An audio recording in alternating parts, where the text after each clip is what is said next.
We would like to integrate e to the x sine of x. We see it's a multiplication problem. Integration by parts seems to be an appropriate technique. We would designate u as e to the x and dv as the sine of x. In this case, both functions can easily be used as u or dv. This is one where we'll have to do integration by parts twice because the first time will result in a transition from e to the x sine of x into a e to the x cosine of x. We'll have to repeat the process. So the derivative here is e to the x. The antiderivative here is cosine of x. I'm sorry, negative cosine of x. We assemble the pieces.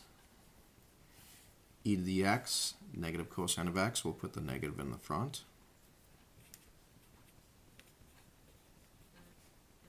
Minus the integral of v du, which is negative cosine of x, e to the x dx.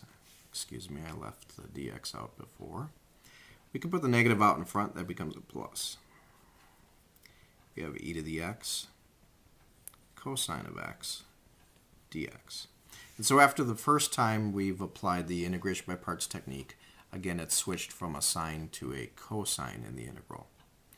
We repeat the process so we could do integration by parts on the e to the x cosine in the same fashion.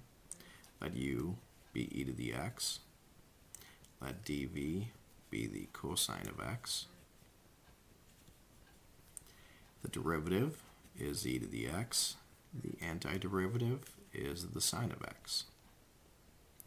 The pieces for this portion of the problem become e to the x sine of x minus the integral of e to the x sine of x.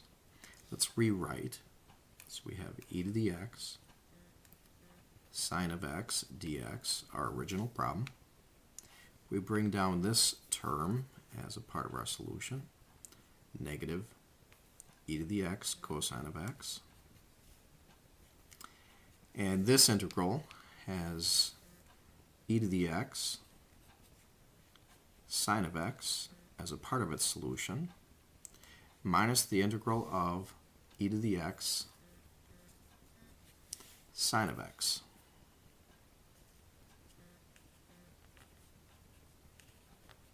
Of course, this is the integral that we started with.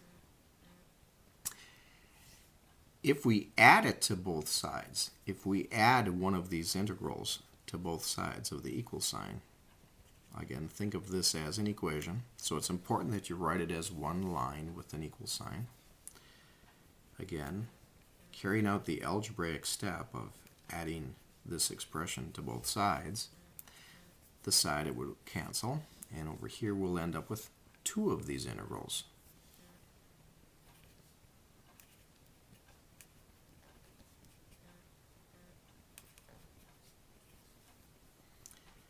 Bring down the terms, negative e to the x cosine of x, e to the x sine of x.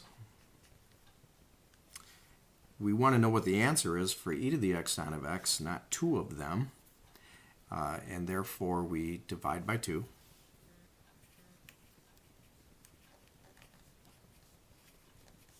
Better yet, write it as a 1/2 in front of each of these terms.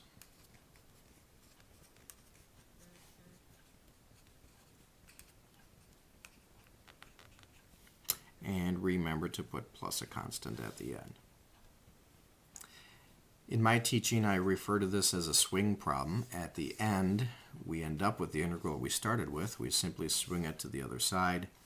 It gives us a coefficient, and we simply divide out that coefficient or multiply it by its reciprocal.